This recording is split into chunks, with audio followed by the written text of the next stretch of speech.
ഓണക്കാലത്ത് ശമ്പളം ലഭിക്കാത്ത ടൂറിസം വകുപ്പിലെ കുടുംബശ്രീ ജീവനക്കാർക്ക് സ്വന്തം നിലയിൽ ശമ്പളം നൽകി കേന്ദ്രമന്ത്രി സുരേഷ് ഗോപി.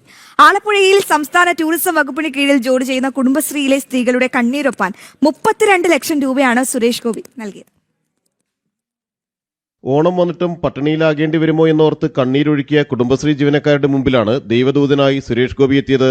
ആലപ്പുഴയിൽ സംസ്ഥാന ടൂറിസം വകുപ്പിന് കീഴിൽ ജോലി ചെയ്യുന്ന ജീവനക്കാർക്ക് മാസങ്ങളായി ശമ്പളം ലഭിക്കാതെ വന്നതോടെയാണ് ഈ ഓണക്കാലത്ത് അവരുടെ ജീവിതം ഇരുളടയുന്ന സ്ഥിതിയുണ്ടായത്. ഓണമുണ്ണാൻ കയ്യിൽ കാശില്ലെന്ന് സങ്കടത്തോടെ പറഞ്ഞ സ്ത്രീകളുടെ വിഷമം സുരേഷ് ഗോപിയുടെ മനസ്സിനെ സ്പർശിച്ചു.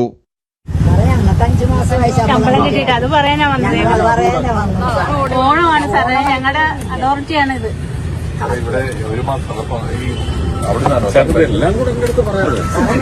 സാറേ ഞങ്ങൾക്ക് ഓണമാണ്, ഞങ്ങൾക്ക് ഓണം ഉണ്ണാൻ മുടക്കം വരുത്തിയിട്ടുണ്ടോ? ഓപ്പണായിട്ട് പറ. മോദി പൈസ തരുന്നില്ല എന്ന് പറ. ഇതല്ല, ഇവരുടെ ടൂറിസത്തിൽ നിന്ന് വരുന്ന ഫണ്ടാണ്. 32 lakhs ഞാൻ ഇപ്പൊ ഡെപ്പോസിറ്റ് ചെയ്യാൻ കൊടുത്ത് എനിക്ക് റീഇംബേഴ്സ് ചെയ്യും. കൈയടിക്കാൻ വേണ്ടിയല്ല. രാഷ്ട്രീയമോ ഔദ്യോഗിക പദവികളോ ഒന്നും നോക്കാതെ ആ അമ്മമാരുടെയും തൊഴിലാളികളുടെയും കണ്ണീരൊപ്പാൻ സ്വന്തം കയ്യിൽ നിന്ന് 32 ലക്ഷം രൂപയാണ് സുരേഷ് ഗോപി നൽകിയത്. സർക്കാർ തലത്തിലെ സാങ്കേതിക കുരുക്കുകളഴിഞ്ഞ് ശമ്പളം കിട്ടാൻ കാത്തുനിന്നാൽ ഇവരുടെ ഓണം പട്ടിണിയിലാകുമെന്ന് തിരിച്ചറിഞ്ഞാണ് സ്വന്തം പോക്കറ്റിൽ നിന്ന് ഇത്രയും വലിയൊരു തുക കടമായി നൽകി സുരേഷ് ഗോപി മാതൃകയായത്. 32 ലക്ഷം രൂപ തൽക്കാലം താൻ ഡെപ്പോസിറ്റ് ചെയ്യുമെന്നും പണം ലഭിച്ചാൽ റീഫണ്ട് ചെയ്യണമെന്നും അദ്ദേഹം ഉദ്യോഗസ്ഥരോട് നിർദ്ദേശിച്ചു. ജനം, ആലപ്പുഴ.